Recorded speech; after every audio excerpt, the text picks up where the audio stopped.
दोस्तों, next generation PC tech vision में आप सबका स्वागत है। मैं श्रीकांत देहरा आप सबको स्वागत करता हूं। आज हम लोग बात करेंगे कि हमारे जो लैपटॉप है या फिर जो डेस्कटॉप है वहाँ पर वो जो स्पीड नहीं हो रहा है आजकल, और हम लोग सोच रहे हैं कि उसका प्रोसेसर चेंज कर देंगे या फिर उसका रैम बढ़ा देंगे। जैसे कि 2 GB की जगह उसको 4 GB कर देंगे, 4 GB की जगह उसको हम 8 GB कर देंगे, या फिर 8 GB को 16 GB में बदला देंगे। ये करने से क्या हमारा लैपटॉप या फिर डेस्कटॉप का स्पीड बढ़ जाएगा, या फिर हमारे सिस्टम में जो HDD है उसका बदल के अगर हम SSD लगा दें या फिर NVMe SSD लगा दें तो उससे क्या फ़र्क पड़ेगा, के लिए हम लोगों को कुछ समझना पड़ेगा। कैसे? पहले हमको हमारा सिस्टम का स्पेसिफिकेशन के बारे में पता होना चाहिए। जैसे कि हमारा सिस्टम कितने GB तक वो सपोर्ट करता है, और रैम का, वो जो रैम होता है वो रैम का कितना मेगाहर्ट्ज़ तक वो सपोर्ट करता है। जैसे कि आजकल का जो मेगाहर्ट्ज़ है वो 1600 मेगाहर्ट्ज़ है, 1800 मेगाहर्ट्ज़ है, 3000 मेगाहर्ट्ज़ है, 3200 मेगाहर्ट्ज़ है। तो पहले हमको ये पता करना चाहिए कि हमारा जो सिस्टम है वो कैसे, वो कितने GB तक सपोर्ट करता है, पहली बात। दूसरी बात है वो कितना मेगाहर्ट्ज़ तक सपोर्ट करता है। ये पता होने के बाद हम लोग को पता चल जाएगा कि हम वो सिस्टम को स्पीड, वो जितना स्पीड चाहते हैं उतना स्पीड हमको मिल पाएगा कि नहीं। और रही तीसरी बात कि आजकल ट्रेंड चल रहा है, आजकल सब बोल रहे हैं कि आजकल SSD का यूज करना चाहिए। SSD यूज करने से हमारे सिस्टम या फिर लैपटॉप का या फिर डेस्कटॉप का जो भी है आपका सिस्टम है वो स्पीड हो जाएगा। लेकिन वो जो SSD है वो बूटिंग स्पीड का, आपका जो बूटिंग स्पीड है वो बूटिंग स्पीड को बढ़ा देगा। जैसे कि HDD है, जो हार्ड डिस्क है, वो हार्ड डिस्क HDD वो क्या करेगा कि आपका उसका जो प्रोसेसिंग टाइम है वो स्लो है, ठीक है, उसका प्रोसेसिंग टाइम जो है वो स्लो है। तो इसीलिए वो जो बूटिंग होता है, जब हम सिस्टम या फिर कंप्यूटर या फिर लैपटॉप को जब ऑन करते हैं तो वो मतलब उसका सिस्टम का बूटिंग टाइम 10 से 50 है। लेकिन अगर हम SSD लगा देंगे तो वो 6 से 10 सेकेंड के अंदर वो ऑन हो जाएगा। वो जो हमारा जो सिस्टम है वो ऑन हो जाएगा। अगर आपके सिस्टम में मतलब फोटोशॉप या फिर कोई भी वीडियो एडिटिंग, जैसे कि एडोब का कोई भी एप्लीकेशन आप यूज कर रहे हैं, फिर भी आपका कंप्यूटर स्लो हो रहा है, आप सोच रहे हैं कि मेरा सिस्टम में या फिर मेरा लैपटॉप में वहाँ पर उसका प्रोसेसर चेंज कर दूंगा। पहली बात ये आप ध्यान ले लीजिए कि लैपटॉप का प्रोसेसर कभी चेंज नहीं हो सकता। आप जो भी लैपटॉप खरीदेंगे वो i3 है, i5 है, i7 है, i9 है, जो भी है, आप जिस जनरेशन का लैपटॉप खरीदेंगे वो आपका रहेगा ही रहेगा, वो आपको चेंज नहीं कर सकते। आपको चेंज करने के लिए उसका रैम ही चेंज कर सकते हैं। आपको पहले देखना पड़ेगा कि आपका लैपटॉप जो है वो लैपटॉप कितने मेगाहर्ट्ज़ तक और कितने रैम तक, कितने GB रैम तक, वो कितने स्पेस जो होता है वो सपोर्ट करता है, ये आपको पहले देखना पड़ेगा। आपको ये पता होने के बाद, ये अगर पता चल जाएगा आपको कि मेरा लैपटॉप 8 GB तक सपोर्ट करता है या फिर 16 GB तक सपोर्ट करता है, ये पता हो जाएगा अगर आपको, तो आपको कुछ तो आपका लैपटॉप में इम्प्रूवमेंट हो सकता है। कैसे? उसके बाद आपको चेक करना पड़ेगा कि आपका लैपटॉप जो रैम जो है वो कितने मेगाहर्ट्ज़ तक सपोर्ट करता है। जैसे कि 1600 मेगाहर्ट्ज़, 1800 मेगाहर्ट्ज़, 3000 मेगाहर्ट्ज़, 3200 मेगाहर्ट्ज़, ऐसे ऐसे बहुत कुछ है। आपको ये देखना पड़ेगा कि मेरा लैपटॉप जो है वो कितने मेगाहर्ट्ज़ तक सपोर्ट करता है, उसी के हिसाब से आप लगा सकते हैं। जैसे कि आप, अगर आपके लैपटॉप में 1600 मेगाहर्ट्ज़ का रैम लगा हुआ है जो 4 GB का है, लेकिन आपको स्लो हो रहा है, आप जब फोटोशॉप यूज करते हैं या फिर कोई भी वीडियो एडिटिंग का सॉफ्टवेयर यूज करते हैं या फिर एडोब का कोई भी एप्लीकेशन आप यूज करते हैं, तो आपको लग रहा है कि मेरा लैपटॉप या फिर मेरा डेस्कटॉप ये स्लो हो रहा है, मेरे को उसका स्पीड को बढ़ाना है। अगर मैं उसी स्पीड में, मेरे को वो जो स्पीड दे रहा है वो स्पीड मेरे को पसंद नहीं है, या फिर उसको वो जो स्पीड हो रहा है ये स्पीड मेरे लिए ठीक काम काम का नहीं है। तो अब बार बार आपके माउस में वो डमरू जैसा वो जो साइन होता है वो आ रहा है, ठीक है। तो आपको वो चेंज करने के लिए, आपको स्पीड ही पाने के लिए, जो स्पीड आप ढूंढ रहे हैं उसके लिए आपका जो रैम का मेगाहर्ट्ज है वो बढ़ाना पड़ेगा, ना कि 2 GB की जगह 4 GB, 4 GB की जगह 8 GB, 8 GB की जगह 16 GB। आप अगर उसके स्पेस बढ़ाते रहेंगे तो वो कुछ काम का नहीं रहेगा। जैसे कि अगर आपका लैपटॉप में या फिर डेस्कटॉप में सिस्टम में 4 GB का रैम है, आपका सिस्टम में 4 GB का रैम है, लेकिन आप जो फोटोशॉप का काम कर रहे हैं, फोटोशॉप काम में वो स्लो हो रहा है, ठीक है, वो स्लो हो रहा है। जब वो स्लो हो रहा है तो आप सोच रहे हैं कि मैं लैपटॉप में दूसरा एक रैम लगा दूंगा, मेरा तो दो स्लॉट है, तो मैं 4 GB की जगह 8 GB रैम लगा दूंगा। अगर आप वही वही 8 GB रैम लगा देंगे तो उससे कोई फर्क नहीं दिखाई देगा। क्यों?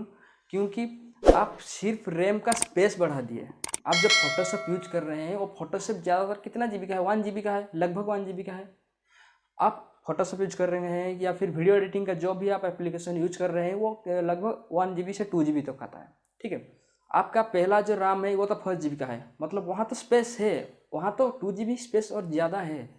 आप वहाँ और दूसरी वाला जो रैम है वो लगाने का कोई ज़रूरत नहीं था, लेकिन आप लगा दिया। वो जो लगाएंगे, वो जो इन्वेस्टमेंट कर रहे हैं, वो इन्वेस्टमेंट आपका पूरा ना के बराबर रह गया।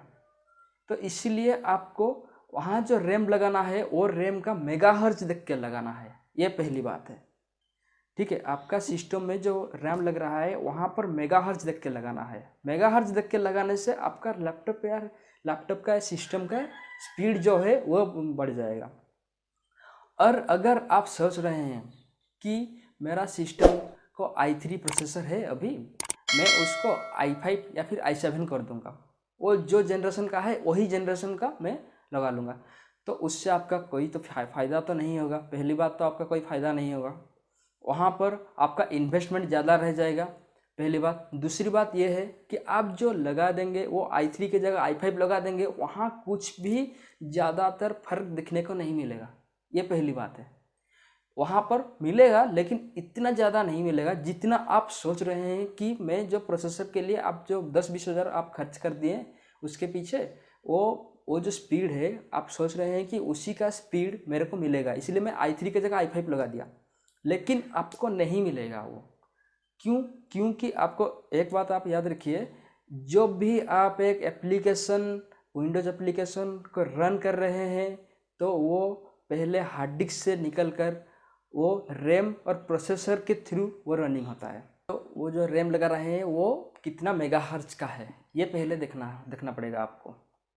अगर आप वहाँ पर ज़्यादा मेगाहर्ट्ज वाला रैम लगा रहे हैं, डुअल चैनल वाला रैम लगा रहे हैं, तो आपका स्पीड बढ़ेगा ही बढ़ेगा। इन्वेस्टमेंट आप कर रहे हैं वो इन्वेस्टमेंट आपका कहीं व्यर्थ नहीं जाएगा, ठीक है। दूसरी बात रही कि अगर आप प्रोसेसर चेंज कर रहे हैं तो पूरा का पूरा मदरबोर्ड और उसका जनरेशन का जो भी चीज़ है उसको बदल दीजिए। क्योंकि आप अगर जो इन्वेस्टमेंट कर रहे हैं 10-20 हज़ार का, और ज़्यादातर तो वो मदरबोर्ड का प्राइस तो ज़्यादा नहीं आता है, लेकिन आप वहाँ DDR4 का या फिर DDR5 का जो भी है वो रैम मिल आपको मिल जाएगा, पहली बात। और रैम आपको मिल जाएगा, वो ज़्यादा मेगाहर्ट्ज वाला भी मिल जाएगा, जहाँ पर आपको ज़्यादातर स्पीड देखने को मिलेगा। आजकल जो मैं बोल रहा था कुछ समय पहले कि आजकल ट्रेंड चल रहा है कि SSD का ट्रेंड, ठीक है। SSD का जो ट्रेंड चल रहा है आजकल, लोग सोच रहे हैं कि हम जो ज़्यादा इतना 70,000, 80,000, 90,000 का दे के हम लोग सिस्टम खरीद लेते हैं या फिर लैपटॉप खरीद लिया, तो वो SSD नहीं होगा तो कुछ फायदा नहीं, ठीक है। लेकिन सिस्टम में SSD होना अच्छी बात। वो जो सिस्टम में जो SSD है, वो SSD का काम क्या है, वो सिस्टम का जो बूटिंग टाइम है, मतलब वो बूटिंग टाइम को स्पीड कर देता है। जैसे कि मान लीजिए कि अगर आप ऐसे नॉर्मल हार्ड डिस्क लगा हुआ है, जो SATA हार्ड डिस्क लगा हुआ है आपके सिस्टम में, वो आपका बूटिंग स्पीड सोच लीजिए 25 से 60 सेकंड के अंदर वो ऑन हो जाता है, ठीक है। आप अगर SSD लगा देंगे वो स्पीड आपको ज़्यादातर दोगुना देखने को मिलेगा। कैसे? वो जो स्पीड है वो 5 सेकंड से लेकर आपको 10 सेकंड के अंदर आपका सिस्टम बूटिंग हो जाएगा, ठीक है। और आप जब एप्लीकेशन को रनिंग करेंगे, आप जब SATA hard disk SATA hard disk की जगह आप जो SSD लगा देंगे वहाँ पर OS लोड कर दीजिए। वहाँ पर OS लोड करने के बाद वहीं पे ही आपका जो भी है एप्लीकेशन है वहाँ पर लोड कर दीजिए, जहाँ पर स्पीड बूटिंग का जो स्पीड है वो आपको देखने को मिल जाएगा कि हम जो प्ले कर रहे हैं, जो भी रन कर रहे हैं वो मतलब हार्ड डिस्क से ही रनिंग होता है, नहीं, वो हार्ड डिस्क से वो जो एप्लीकेशन है वो निकल कर रैम के थ्रू, रैम और प्रोसेसर के थ्रू रनिंग होता है। और वो जो SSD है वो उसका बूटिंग टाइम को ज़्यादा कर देता है, ठीक है, वो उसका जो बूटिंग टाइम है उसका स्पीड अप कर देता है, इसीलिए वो ज़्यादा जल्दी बूटिंग हो जाता है, ठीक है। अगर मेरा माने तो आप सिस्टम का जो अगर प्रोसेसर चेंज कर रहे हैं तो उसका पूरा जनरेशन ही चेंज कर दीजिए। अगर आप ज़्यादा खर्चा नहीं करना चाहते हैं तो ठीक है, आपने अपने रैम को बदलिए और रैम का आपका जो मदरबोर्ड है उसका स्पेसिफिकेशन के हिसाब से आपका रैम बदलिए और उसका जो मेगाहर्ट्ज है वही मेगाहर्ट्ज का ज़्यादातर ज़्यादा, जितने ज़्यादा आपके स्पेसिफिकेशन के हिसाब से जितना सपोर्ट करता है वो उतने ज़्यादा मेगाहर्ट्ज का रैम लगाइए और एक SSD लगाइए। पर क्या होगा, वहाँ पर ज़्यादा इन्वेस्टमेंट नहीं करना पड़ेगा, वहाँ कम इन्वेस्टमेंट में आपको डबल स्पीड देखने को मिल जाएगा। आपको जो भी सिस्टम है, जिस जनरेशन का सिस्टम है उससे कोई फर्क नहीं पड़ता। आप अगर ज़्यादा मेगाहर्ट्ज का रैम लगा रहे हैं और 240 GB का SSD लगा रहे हैं, SSD का प्राइस ज़्यादा भी नहीं आ रहा है आजकल SSD बहुत सस्ता भी आने लगा है। आप क्रिस्टल के ले लीजिए या फिर WD का लगा लीजिए, जो भी है आप उसको भी लगा सकते हैं। 240 GB 120 GB ऐसे भी करके है, आप उसको लगा लीजिए। लगाने के बाद आपका पता चल जाएगा कि मेरा सिस्टम कई गुना ज़्यादा, मतलब 2-3 गुना ज़्यादा आपको स्पीड अप महसूस होने लगेगा। वो प्रोसेसर के बारे में आप कभी पहले तो बात नहीं किए हैं, अब दूसरी जो वीडियो आएगी वहाँ पर प्रोसेसर के बारे में बात करेंगे। लेकिन अभी मेरा जो वीडियो था ये था लैपटॉप या फिर सिस्टम कम खर्चे में कैसे स्पीड हो सकता है, मतलब हम जितना स्पीड ढूंढ रहे हैं वही स्पीड हम कैसे पा सकते हैं एक लैपटॉप या फिर डेस्कटॉप में, ठीक है। इसीलिए हम लोग यही नतीजे पे पहुंचते हैं कि हम सिस्टम में अगर स्पीडअप चाहते हैं तो रैम का मेगाहर्ट्ज देखकर ही चेंज करना पड़ेगा। अगर आप वो चेंज करेंगे, आपका जो इन्वेस्टमेंट रहेगा, वो 4000 हो या फिर 5000 हो या फिर 6000 हो, वो इन्वेस्टमेंट कभी व्यर्थ नहीं जाएगा, ठीक है।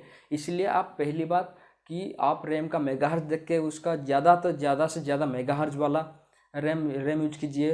वो ज़्यादा मतलब स्पेस वाला नहीं, मतलब जैसे कि 8 GB 16 GB, ये कोई फ़र्क नहीं पड़ता लैपटॉप में या फिर डेस्कटॉप में।